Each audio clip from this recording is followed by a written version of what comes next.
Welcome to the Dr. Leadership Podcast, where the DR stands for Driving Results.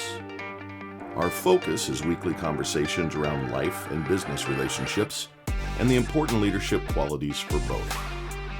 These concepts and qualities will help you drive positive results in both your business and personal lives. A weekly connection point to help business leaders develop individual contributors, managers, and executives on your teams. We also will tie in concepts around family focus and life lessons to help you drive success in your personal life. Welcome to the Dr. Leadership Show. Let's get after it.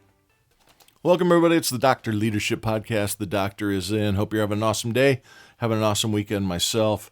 Don't forget, reach out to us any way you can. We can be visited at the website. That's www.drleadershipresults.com, or at the website. That is drleadershipresults@gmail.com. Reach out, drop us a line, let us know what you think. Got any ideas for content? We'd love to give it a shot. Give us some ideas.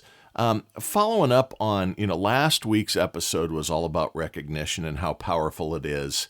And today I want to discuss the psychology of motivation. I'm actually calling this edition a new view on motivation. Right now in my life, I'm facing motivating a large organization as we transition and change. I'm always looking at motivating those around me and my family. And it's not always easy. I've said many times that leadership in business and in life is a psychological endeavor. And I don't mean it in the way of manipulation, making people do things they don't want to do by, using their psyche against them. But one of understanding how the human mind works. Now, I'm not claiming to be a psychologist here, folks. But after 34 years of inspiring people to make decisions in my favor, that's selling stuff, in inspiring people to go out and go over the hill for me in this world, that's leading people, in being a father of a couple of daughters that sometimes do as you wish and hope and other times don't, that's got psychological impacts on it, on everybody. But the human mind is a very, very, very interesting little piece of, several pounds. It's amazing what it can do. Now, to get people, where I'm really going with this is to get people to do their best work or to be their best selves, even in tough times, even when they don't want to. It's a leader's biggest challenge. Whether at work to drive results or change, I said I'm going through, we're transitioning as an organization post-COVID, an industry that is not exactly rising any longer, but some declining things inside the world that we can sometimes be known as, which is print in my daily business. But so driving to change there and trying to motivate people to take on these new endeavors we're bringing into our solution set, but also, in your personal life and leading your family to success, in leading your kids to be self-accountable and self-sufficient. Big challenges in today's world, especially on kids, since parents, we've turned them into a coddled group. I mean, just to get into the parenting side for a minute, to be Dr. Leadership around at home, we have created some problems over the last 20 years of parenting. My generation, our parenting approach was, let's go with timeouts. Let's let the kids have a bigger voice. Let's not hold them accountable. Let's not set boundaries. Let's try to be friends instead of parents. And it's failed miserably. I mean, a lot of the challenges in this world today are because there's just some really shitty parents out there that have turned kids, without them knowing it, into really crappy endeavors. Don't give me this pandemic stuff was really tough on the kiddies. Hey, it was tough on everybody, right? But let's just give some thoughts to what other generations' kids had to go through. You think the ones that went through the Depression, the Great Depression, had it easy? World War I, World War II, Vietnam, the Cold War. Remember, the Spanish flu was the early 1900s. That was a pandemic. People dying at home, no medicine, no vaccines. How about the Civil War? Was that an easy time to be a kid? You know, all these wars, parents sending their kids off, they're ready to go to battle for what they believe in. All the wars except the Civil War we were righteous in, and only one side in the Civil War was not righteous, the South. Recessions, you know, kids have had to live through these recessions where dad or mom lost a job. People of the past, overall, were far tougher and more resilient than what we've got today. Motivated to hold themselves to a higher standard, motivated to get themselves out of it. My mom tells a story during the Depression. Her dad was working about 5 jobs. He was shoveling coal for the single ladies in town, the widowers, to heat their furnaces, their boilers. How they used to create heat is you would have a coal chute, and you would go down, and in the basement you'd shovel, blocks of coal, rocks of coal into the boiler to create steam to heat the houses. He shoveled walks, he trimmed grasses, painted houses, because he'd lost his job during the Great Depression. Then he became a lineman in the, not in football, in the electrical business, up on telephone poles and such. But she tells a story about how people came to the door. They had 5 kids. Grandma and Grandpa Fry, my mom's maiden name. And they knew from church and things that they were struggling. And people showed up with a gift basket full of foods and fruits. My grandfather refused it. He says, no, we will take care of our own. Now, I don't know if that's right or wrong. I'm proud of the statement. My mom's proud of the statement. They grew a garden. He hunted squirrels, ate some roadkill, put more water in the soup, took care of their own. Life's hard. We have a coddled generation and a coddled society today that is more interested in keeping up with the Joneses and looking good, not acting good. And it's very, very challenging. It's hard to motivate these people because they look for the easy out. So today a kid has a hardship and they look for a parent to rescue them. Both the kid and the parent are failing when they do this. Now, I'm not saying as a parent, you don't help a child learn and you don't help a child through tough times. They have a medical emergency, a terrible car accident, an illness. There's times when you step in no matter what the age of the child is. But then there's other times where you've helped them and they go down the same road again. Or they live by saying, well, I'm better than others. I'm not doing that. They always are comparing themselves. You can't believe what this person at work was doing. And they talk this great game. And we as individuals and parents do the same thing. Talk a great game, but don't walk the talk. But if you are always saving people, be it a parent, a kid, somebody at work or whatever, and not allowing the lesson to have consequences, you're failing because that person's not going to be able to motivate themselves to get themselves out of it. We've known about what makes people tick for a long time. You go back to Aristotle, Freud, Abraham Maslow. They all gave us great insight. These were intellectual thinkers, right? These are people that sat down, philosophers and those types of things. If you don't know the names, look them up. Be educated. They gave us a lot of insight. But it was all, that was gleaned by observation, investigation. They had to sit and interview and talk and see things and watch things over years and years to give their insights to things. Today we have the benefit of tons and tons of brain science studies. How the brain actually works. What makes us tick. What's in that, I don't want to say DNA, but in our tough one there, molecular makeup that makes us tick. Things like neuroscience, biology, evolutionary psychology. It lets us kind of peek under the hood, right? Imagine if you would, just pointing at a car. This is how Aristotle did it. Look at a car and see it traveling and be able to explain how it works, how it goes down the road, how it steers by just looking at it. You wouldn't be very accurate on what was really happening. They were great for their time, hundreds, even thousands of years ago. But today we get a peek under the hood of the brain because of all these studies. What makes us tick again? The research, by many of these different studies synthesizes into 4 basic emotional needs, or what we're going to call drives. What drives us, right? What makes us want? What makes us go? What makes us desire, all these different things. What are these drives?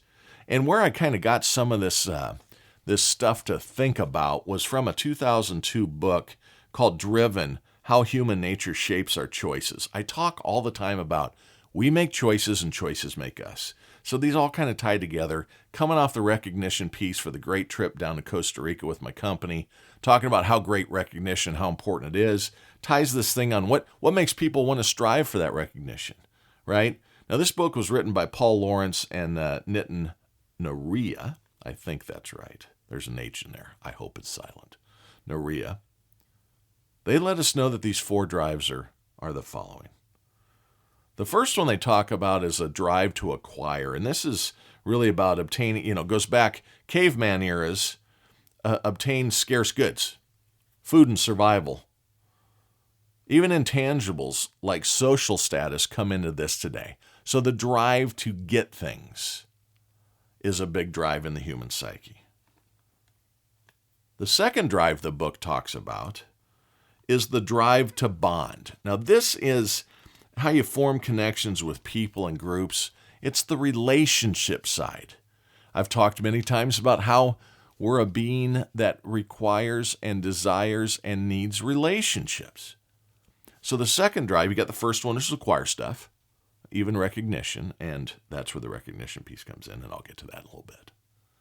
The drive to bond, that's the connections piece, that's the relationship piece in the world. The other thing the book touches on, the third drive, is to comprehend or understand. It's to satisfy, we're a curious little creed, of a little group of people, right? It's the curiosity of a cat. There's a lot of analogies out there, but we strive to understand and to master our world around us. We want to know how stuff works, ticks, things like that. At least I do. I think most people have a desire in some manner to do that. Most people aren't just slugs sitting on the couch video gaming the rest of their lives. I mean, even if they're video gaming, being a bum, they still need to understand how the secret codes work and where I can get that extra free man on the game, etc. And then the fourth drive, that's to defend. And this one takes a little bit of understanding. It's to protect against external threats is where the old fight or flight comes from. That's that drive to defend. But today, in our social structure of today, it's almost like to have belief, to have purpose, and also to promote justice. And I'm going to get a little deeper into that too. So these drives are foundational to everything we do. So as leaders, back to the Dr. Leadership Podcast meaning here. So as leaders, we all know, and we understand, I think everybody out there listening right now understands this simple premise, that motivation leads to better outcomes. So how can we as leaders, managers, parents, significant others impact the 4 drives to increase motivation of those around us? Be it your chitlins, your kids, your grandkids, nieces, nephews, co-workers, direct reports, support people, whatever it might be. How do we go about motivating people? So several major studies have shown that these drives and using them to motivate impact a couple of things. It impacts engagement, satisfaction, commitment, and the intention to quit by up to 60%. Now, I'm going to repeat these things. So by understanding these drives, what these studies said is if you can utilize these 4 driving factors to help drive motivation in people, you are going to have a 60% positive impact compared to not using these drives around these 4 things, around your employee, we'll use employees here, employee engagement, employee satisfaction, employee commitment, and also it'll limit the intention to quit. And it impacts it by up to 60% when compared against not focusing to what makes us tick. Just going through the motions. Do it because I said it. The beatings will continue until morale improves type leadership approaches at home and at work. If you utilize the psyche of us as humans and use it for driving better out of people than they perceive they can get themselves, you're going to have a very, very positive impact on those 4 things. Engagement, satisfaction, commitment, and not having them quit on you. That's a huge number. 60% improvement? Take anything in life and say, how'd you like to have a 60% improvement on the results? Anything. You'd take that deal. You can't use one drive so much that it neuters the others. So don't make the drive to acquire. Remember, that was number one. Then there's bond, then there's comprehend, and then there's defend. But as an example, don't use one drive so much that it takes the others out of the picture. So don't drive to acquire so strong that you lose the drive to bond or have collaboration and community in the second drive. In other words, don't make it about win, win, win so much to acquire, to be the best, to overcome, and have the notoriety so much that be damned the relationship aspect of the human psyche and those around you. You don't want to put too much weight on the scale of any of the four. Acquire, bond, comprehend, and defend. You have to have a mixture of these things. The human psyche requires a little bit of all of them. The drive to acquire is not only about tangibles. So let's talk about them all a little bit independently here for a second. It's not about just to acquire stuff like food and shelter, but also personal joys like a couple examples, like travel, entertainment. I want to be able to go to that concert. I want to be able to see the world. I want to be able to get to the warm weather during the winter. I want to be able to escape the heat of the summer and get to cooler climates and travel. I want to go see my kids. I want to go see my parents. That's the drive to acquire. It's personal joys and things. It's also social status, like promotions. The cool car. I don't like that example, but it is an example. That's a keep up with the Joneses type approach. Things don't make you happy, but we have to understand the psyche that's involved with the drive to acquire. Maybe it's the corner office you want. Careful what you ask for. I got a couple of those. Not always the greatest place to have to be, because guess what comes to the corner office? A lot of challenges, a lot of problems. Promotions are great. The corner office has a great view. I seldom get a look out and enjoy it because there's a lot coming at you. But people like to go after and acquire things. And it's always the next thing, too, that keeps us going. That's the human nature. I'll give you an example. There's an old 2-foot rule for boat owners. I grew up having, my family had a commercial refrigeration business, and my father and his brothers also had a boat marina, a boat shop where they sold speedboats, cobalt boats, and Crestliners, and Lund fishing boats, and Ranger fishing boats, and Skeeter fishing boats, and skis, and tackle, and service boats. So it was great. I was well-rounded. I knew how to install air conditioning and also work on a 350 Chevy engine. It was awesome. Change a prop, etc. But there's an old rule about the drive to acquire that is known as the 2-foot rule in boating. You go and get a new boat, and as you're backing it off the trailer the first time you drop it in the water, you wish you had the one 2 foot bigger. You got the next goal. So make sure that you manage the desire to acquire when it's your own, but understand that a person wants to be motivated because they have a drive to acquire. The drive to bond, which is the second one, is not only critical in family, like love and caring of your parents and your kids, but also in the work world. So the drive to bond as a family leader is a pretty simple one. You want your kids and your significant others, your spouses, to all have a good bond, an inseparable bond. But in the work world, people like to belong and feel proud of their organization. And when they do, they're more proud. They're more proud and more motivated when they feel that bond. When they are feeling good about their org, they feel a hell of a lot more motivated than when workers feel betrayed. When it's disastrous if you don't have people feeling that you have their best interest in the corporate world or in your work world. Those people are going to have spite. Those people are going to not go across the finish line until 5 o'clock on Friday, man. They're not going to get started at 8 a.m. on Monday, man. They got to feel bond. They got to feel a people connection. You got to give them the ability to acquire. I'm going to talk about that in a little bit more in a minute. And you got to give them a bond and relationships. The drive to comprehend, kind of comes like this. We want to understand our world around us. We want to be able to produce theories on how things work. We want to take to account all things, our religion. We need to understand, and so our belief is strong there. We need to understand the scientific side of it. Look at what's happened the last couple years around the pandemic. People wanted to understand, should I take the shot or should I not? If you wanted to understand if I should, and you said, I'm thinking about it, ooh, you're bad, you're evil, man.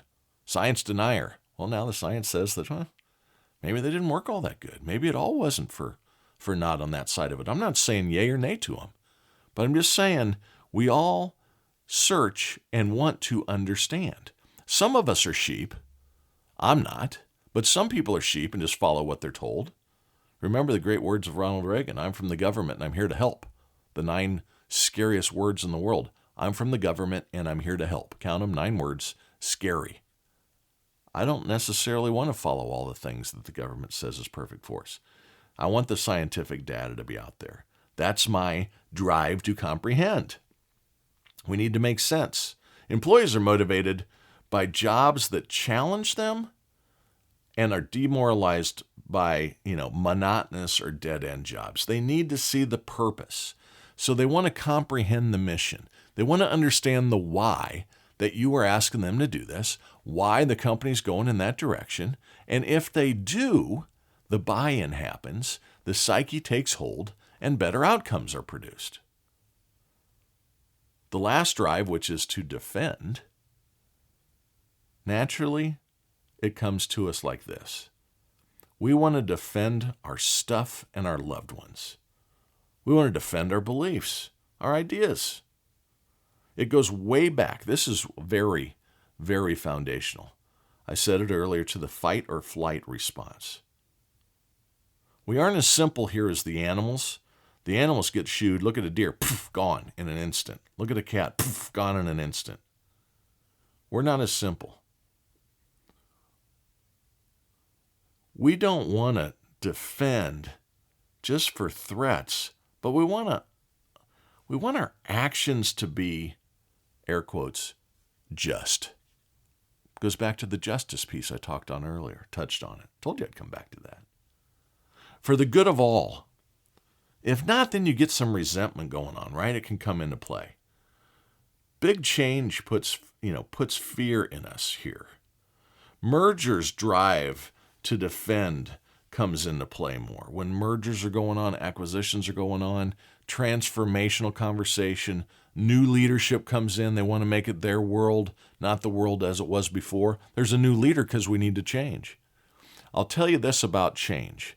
Make sure you got the right people in the room determining what the change ought to be.